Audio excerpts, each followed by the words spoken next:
Alright, so we finally made it to tier 50 maps, as you can see here, level 79, which is tier 15. This is a base tier 15. As you can see, we don't have that many debuffs or anything of that nature. It's just raw T15. Um, this is like more of the middle ground video I'm making here, where we go over how we get to tier 15, and then the next one is like once we start doing real endgame mechanics like ritual and getting the Atlas tricked out, right? As you can see, I have the Atlas passive still here. I'm not using them right now. I got to read through and see how I want to do all this stuff. But basically, the build is up and running, and I think we can just run this build straight into the end of the game until we're done. Because I think most players stop around level 90. You've probably done the end game story mode pinnacle bosses, and that's where most players stop. But I do think this build can go directly into the beyond, right? We're talking about trying to find Mage Blood and all that stuff. Like, that's my goal this league, is to find Mage Blood. Once I find Mage Blood, I'll be happy. I'll start a new character. We'll try something else like Chronomancer or something. But yeah, let's start off with how we improved our equipment from before. If you guys didn't know how this worked, take a look at the other video that you'll see was posted earlier, but I will go over everything more in detail here. So I got this wand, which gives +3 levels of spells. That will help your spell totem, and it does improve this. You see it's level 22 for Grim Pillars. And then we ended up getting a scepter to get more spirit, because as one of you guys in the comments below did point out, and thank you so much, man, you've helped me out to realize that spell totem now has, I see it there, now it allows 2 totems. So this means that now with ancestral bond we get 4 totems. Now because I didn't have enough spirit for 4th one, it's just 3. You see right there, there's 3 totems right there. That's pretty cool.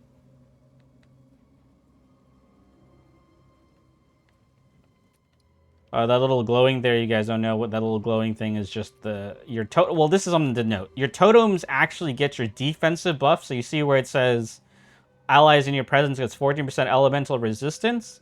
Your totems actually get that, but they will never get the offensive buffs, like 33% crit damage and stuff like that. Your totems take that from you. That's why it works for Blood Mage. If it didn't take your crit rate and crit damage, this build would be absolutely trash. On Blood Mage specifically. So yeah. So that's what we improved. We just changed those 2 things, upped our weapon because we hit level 78. I do think after testing around level 76, you can spec fully into crit rate, crit damage. You want to hit 50% crit rate. Obviously, as we get higher and better gear, we're going to go higher. But as you can see here, we are at 52%. So you want to hit at least 50, so you're mathematically coin flipping on your Grim Pillars on whether they crit or not. And that's better than all the random nodes we had into like spell damage and stuff like that. In fact, the build does a lot more damage. So that takes care of gear. Gear is identical to the previous video. As for our skills, a little bit changed here. Spell totem stayed the same. I will note this, some in the comments did point this out. If you put spark into spell totem, it should, like we can test it right here, it should cast it. So, and it becomes like a 1-button build. So if I put 3 totems down, but it cost me, you see how much resources it cost me. So like if I go here, I drop it down, you see it's auto casting on its own. So that's something to note, that you can do something like this. I do think it's pretty funny that like you can literally automate this thing to where it's doing everything on its own.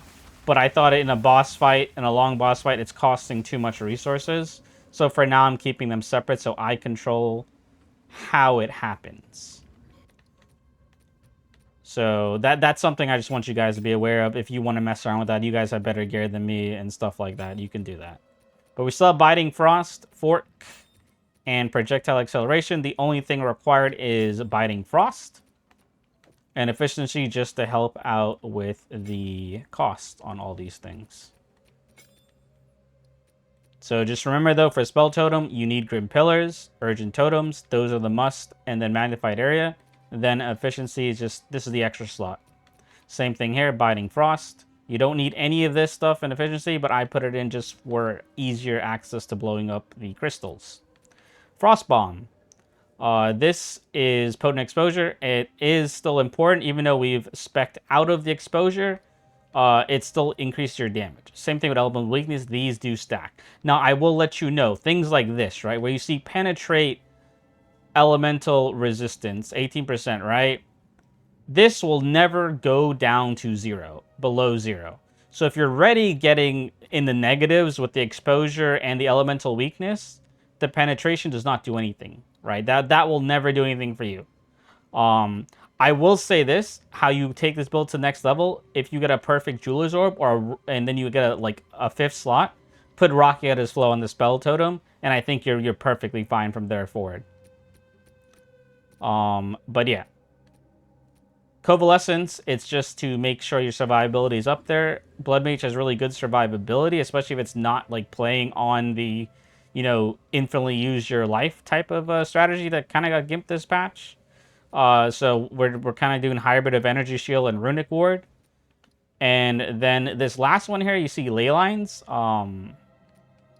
Also second wind so that we can use Covalescence twice. It's really helpful for boss fights if you want to tank things. Ley Lines. The magnified area, I'm just testing this. Ley Lines is interesting. If you stand on it, it gives 26% more spell damage, and you're losing Runic Ward. I have a lot of Runic Ward, so that's why I'm doing it. What I want to test, and I don't know if I can, I gotta try to figure this out, but I want to know if you stand on this and then cast it, if it snapshots it. Because I don't know. I don't really know if it does it or not. That's the one thing I'm not sure of. But if it does snapshot it, then this is like pretty goated, right? You stand on this, you cast your 3 dudes, and now you can move around and they're buffed. So anyone that knows that, do put that in the comment below to help anyone out. So that takes care of that. So just to sum it up, Life Remnants, pretty good to get your HP back. Spell Totem is the main reason why you're playing this build. Make sure you have Grim Pillars. They're pretty cheap for a low level 1 on the market. Like, literally the most I've saw it was like 1 Exalt for a low level 1. And then you can just use your Thaumaturgic Flux we talked about last video to increase it to the level you need it to be. Spark to blow up the totems. Frostbomb and Elemental Weakness to produce resistance down. Covalescent for survivability. And Ley Lines for a little bit more damage. So let's go over how we change the passive tree. As you can see, we spec completely out of spell power and go for crit rate, crit damage. Because I was already here for the totems, you have some really good nodes here. Because notice it says skills, so that means that this is raw crit damage, and this is raw crit rate. So the reduced mana doesn't matter as too much for a blood mage. So you're just able to get all those nodes there. You want to take all the spell nodes. So like I took this one here, 20% crit rate here. I took these. I'm going to take these. And for now, I'm going to probably start pumping things in these crit damage nodes. I'll keep it at 50% for now. But just note that right here, you do have some of these like crit hit chance here, crit hit chance here, crit hit chance here. There's crit hit chance here. So if you really want to, you can start coming down this way. But this is what I was doing when I used Bone Cage. Like, you could replace Grim Pillars with Bone Cage and do that. And we might actually do a video with that so you guys can see how that works too as well. We kept this for the +1 level, and the gain 6% damage is cold damage. We did kind of keep it there. And then, as you can see, it's all crit rate, crit damage nodes from there. Maybe at like level 100, if you guys ever take this build that far, you can start like mousing your way down here and grabbing all of these. But I would just like maybe anoint one of these or something, right? Get 25% more crit damage. Like we talked about, once we get our full ascendancy, we're going to come down here and get Crimson Power to get more HP. And then we're going to come here and get this to increase our crit damage. Because that's the huge advantage of Blood Mage. Blood Mage is one of the best spellcasters for being the jack of all trades in the spellcasting tree. Because you focus specifically on crit damage and crit rate and crit damage, you can literally tool it to whatever you want. Whether that's Firestorm, whether that's Frostbolt, whether that's Fireball, Arc, you name it. Comet. Because, for example, if I want to just go play Arc Lightning and like Choir of the Storms, right? I can get rid of all of these totem stuff. I can get rid of all these totem stuff. And I can literally just come up here, all the way here, grab these lightning nodes to go all the way up to plus 10% maximum damage, and then 6% elemental damage, extra lightning. Or I can even just go full on, get more crit rate, crit damage nodes. and just spam mark and kill things. So just note that that's the reason why you guys play Blood Mage. That's the reason why I play Blood Mage, is that you can tool into anything. And today, we've tooled into totems. Just to showcase that we are not trolling around, you can just put it down. You see they all die fairly easily. And you just keep going. You don't have to put all 3 down for, like, you know, regular map mobs. Like, you put 1 down, that's kind of enough, you know, to do some damage. And stuff like that. So, it's pretty good. We're going to go skip over to the boss fight to show you how much damage you do to a tier 15 boss. Okay, so we made it to the boss here. Basically, what you want to do is drop your exposure, drop your elemental weakness, and then launch the totems at them. So, I guess it's the monkey. Drop that, drop that. Oh, well, don't be like me. Don't die. So 1, 2, 3. Drop that. You know. As you can see, does quite a bit of damage. Oh, and then once your exposure is up, and just make sure, you know, you don't get blocked by your own ice spikes like I almost did there, right? And then if he hits your totem, just keep it up. And if he's frozen, you can, like, literally even just leave him there for a bit. Drop your exposures. Keep going. But as you can see, we're hitting that nice 2 million DPS. Well, not really DPS, but that nice, you know, 2 million damage over X number of seconds. I'd say it's pretty good.